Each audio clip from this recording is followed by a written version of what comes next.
is that the idea that God would require ritual death and bloodshed for forgiveness is a pagan idea that goes back hundreds and hundreds of years before Mosaic law was ever introduced. And every ancient culture practiced this practice of animal sacrifice. Dr. Kip Davis has a great course on this you can take, where he shows that in the ancient world, these cultures were sort of taking the pantheon of gods and trying to keep one of them almost like a pet, where you make a temple for the god to live in and you offer sacrifices to appease the god and feed it.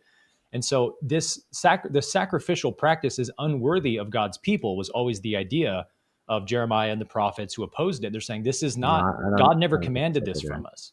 And again, if I can bring it back to, because same as ours, I don't want to dash about being the fringe opinion, but I would say, Wes, I'm pretty sure you're in the fringe opinion that there would be murder of animals in the Garden of Eden.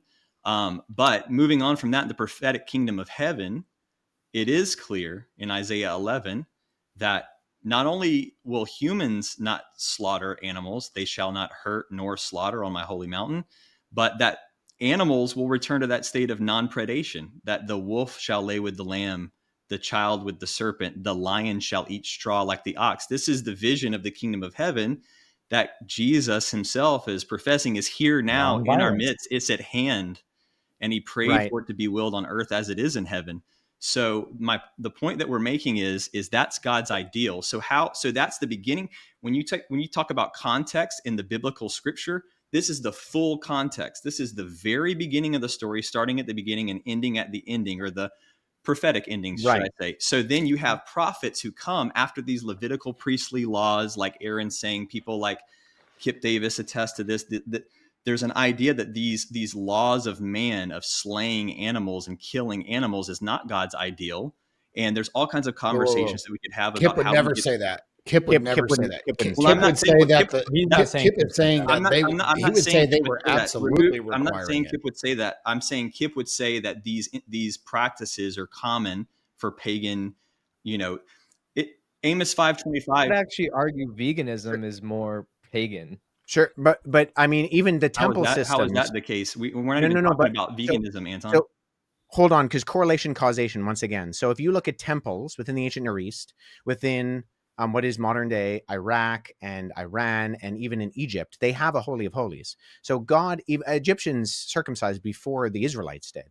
So just because pagans do something doesn't mean that God doesn't. That God isn't using something that is a frame of reference for the culture of the day, and that is then something that he doesn't desire, because the Holy of Holies is something that we find, say, in the Temple of Luxor.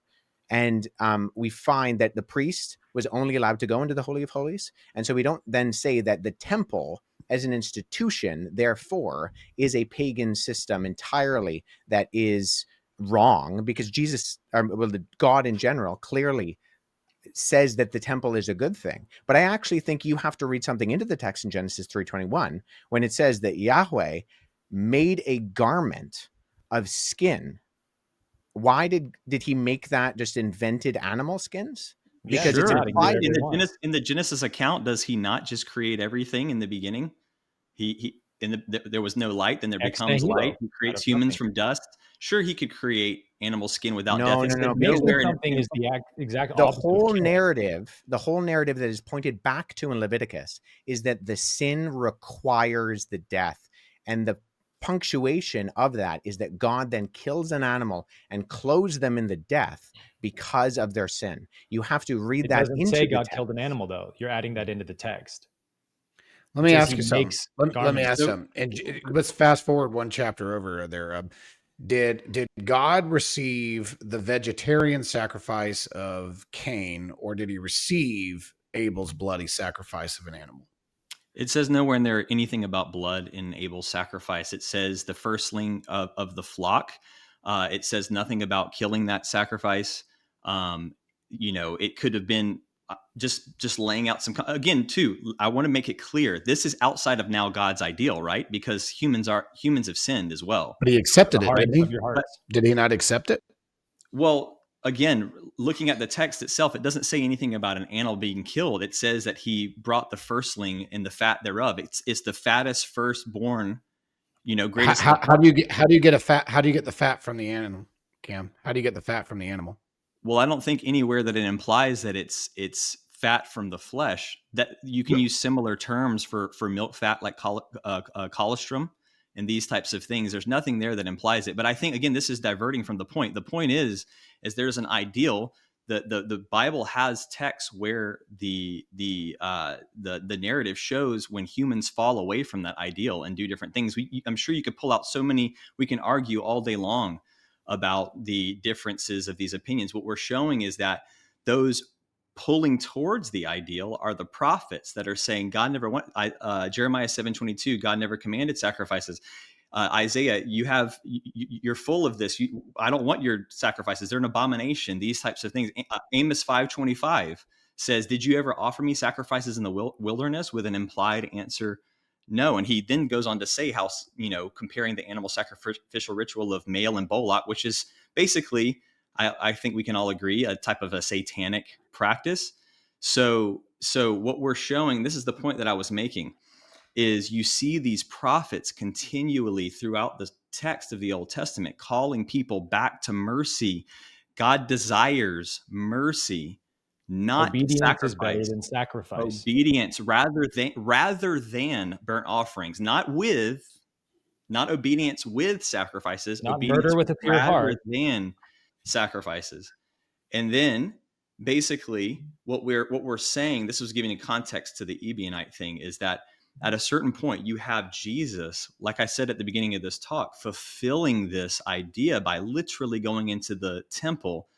No other being that I know on planet Earth has ever done this. And we're not talking about just any temple. We're not talking about a Hindu temple or a Buddhist temple. We're talking about the most warred over piece of property on planet Earth, basically the Temple Mount, one like the center of the universe, let's call it, in terms of religion. He goes into that place, frees the animals, and overturns it and says, you've made this house, which should be a house of prayer, into a den. What is a den? It's a place you keep animals, a den of murderers. And so therefore, when we see things like Jesus being called the Nazarene all throughout the New Testament by that designation, and particularly Nazarios underneath it, actually creates some complications of whether or not that title could mean someone from Nazareth.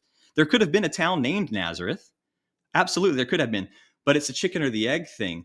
Was it called Nazareth because was Jesus called the Nazarene because he was from Nazareth, or was the sect of was Nazareth called Nazareth because the sect of Nazarenes were there? That's an interesting question. And the point that we're bringing up is that then you get into these patristic writings of the early church fathers, and you see that there's this sect of Nazarenes that abhors animal sacrifice, believes that Moses received a law, but some other, not this law around animal sacrifices and flesh consumption.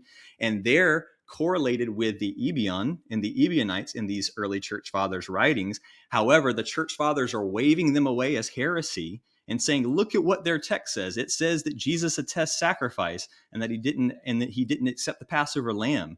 And what we're saying is that's our methodology, is we see this whole story from the beginning of the scripture to the end of the scripture in the prophetic kingdom of heaven, which God said is here and now in our midst, and it's at hand. He declared the year of the Lord's favor to free the oppressed. And I believe that, doesn't it make sense? Is Jesus not the liberator of the oppressed? Do you think that the lambs that were going into Passover were liberated? Were they free, or were they being subjugated to murder and torture over and over again? How would Jesus feel about that? Just the same way we've seen that the Bible has been used to justify slavery with certain texts. Does it not make sense for Jesus? You said, Wes, he's the lamb. He lays his life down for the lamb. The good shepherd lays his life down for the lamb. I know that could be obviously talking about the lost flock of Israel and people, but could it not be similarly applied to actual animals, God's creatures that we didn't create, therefore we don't have the justification to take the life of? And so he's standing on that. So then I would ask you, if so, then how would Jesus kill an animal? What do you see Jesus killing an animal?